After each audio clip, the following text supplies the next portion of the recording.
دوپامین، سروتونین، اکسیتوسین و اندورفین مسئول چهارگانه تامین شادی توی بدن ما هستن.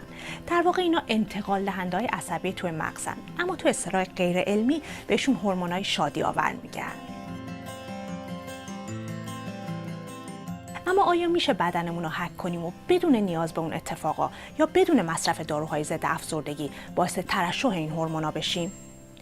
دوپامین دو تا کار میکنه. هم بهمون انگیزه میده تا برای رسیدن به هدفها و خواسته هامون تلاش کنیم، همین که وقتی به هدفمون رسیدیم حس عمیق لذت و شادمانی بهمون میده. کمبود دوپامین توی مغز باعث میشه عزت نفس شخص کم باشه، خودش رو دست کم بگیره و مدام کارهای امروز رو به فردا بندازه. پژوهشی که روی موشا انجام شده نشون میده موشایی که میزان دوپامین توشون کمه همیشه به دنبال یه راه آسون برای پیدا کردن غذا، ولی به غذای کم هم راضی‌ان. موشایی که میزان دوپامین توشون بالاتر بود راه سخت‌تر رو انتخاب میکردن و بیشتر تلاش میکردن تا 2 برابر غذا به دست بیارن. یک راه برای ترشح مداوم دوپامین اینه که هدف بزرگتون رو بشکنید و به چند هدف کوچیک تقسیم کنید. اینطوری به جای اینکه مغزتون فقط موقع رسیدن به اون هدف اصلی بزرگ دوپامین ترشح کنه، هر وقت یه قسمت کار رو تموم کردید و به یه پیروزی کوچیک رسیدید دوپامین ترشح میکنه. اما این راه حل در صورتی جواب میده که هر بار بعد از موفقیت‌های کوچیک جشن بگیرید. مثلا برای خودتون کیک بخرید یا برید رستوران مورد علاقتون. معمولا بعد از رسیدن به هدف اصلی دوپامین زیادی ترشح میشه و بعدش این میزان به شدت افت میکنه و کم میشه. برای همین حواستون باشه قبل از اینکه به هدف فعلیتون برسین سعی کنید یه هدف جدید برای خودتون خلق کنید تا اینطوری هیچ وقت به صورت مداوم دوپامین تو بدنتون قطع نشه. سروتونین زمانی جریان پیدا میکنه که شما احساس میکنید فرد مهم یا تاثیرگذاری هستید. فعالیت‌های فرهنگی و کارهای گروهی باعث ترشح سروتونین میشه. حس تنهایی و افسردگی وقتی پیش میاد که میزان سروتونین بدن پایینه. برای همین بیشتر داروهای ضد افسردگی روی تولید سروتونین تمرکز دارن. اما چطوری میشه بدون دارو میزان سروتونین رو بالا ببریم؟ آسون ترین راهش اینه که ناهار یا قهوه‌مون رو بیرون بخوریم. 20 دقیقه در هوای آزاد باشیم. اشعه فرابنفش آفتاب تولید ویتامین دی و سروتونین رو افزایش میده.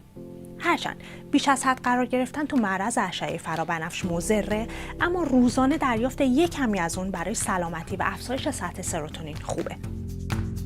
راستش برای مغز ما دشواره بین اون چه واقعیته و اون چه تصور و خیاله تفاوت قائل بشه. بنابراین اگه شما به دستاوردها و موفقیت‌های گذشته‌تون فکر کنید، مغز شروع می‌کنه به دوباره زیستن اون لحظه‌ها. برای همین سروتونین رو دوباره ترشح می‌کنه. با همین منطق، قدردانی از چیزایی که بابت شادید هم باعث افزایش میزان سروتونین بدنتون میشه. اکسیتوسین باعث ایجاد صمیمیت، اعتماد، تقویت رابطه عاشقانه و دوستانه میشه. اکسیتوسین هنگام تجربه اوج لذت جنسی هم در مردان هم در زنان ترشح میشه و موقع زایمان و در دوران شیردهی در مادران.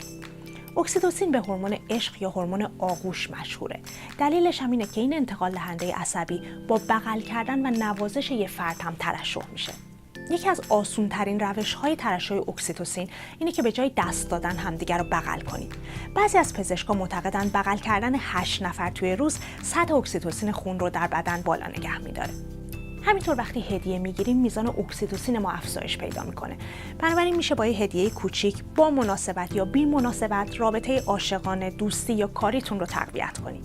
اندورفین در واکنش به درد شدید و تنش ترشح میشه و اضطراب رو کم میکنه. احتمالاً سرمستی یک دونده یا نیروی تازه‌ای که بعد از ورزش تو شما ایجاد میشه رو حس کردید. این حس به خاطر ترشح اندورفینه. اندورفین شبیه مورفین عمل میکنه به عنوان مسکن و آرام بخش. علاوه بر ورزش، خندیدن هم یکی از راه‌های تحریک ترشح اندورفینه. حتی انتظار خنده داشتن، مثلا شرکت در برنامه کمدی یا دیدن یک فیلم خنده‌دار، حتی اگه شما رو نخندونه هم میزان اندورفین بدنتون رو افزایش میده.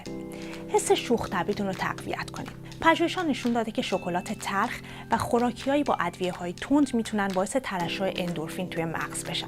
رایحه وانیل و استخوان‌دوست هم عیناً همین اثر رو داره.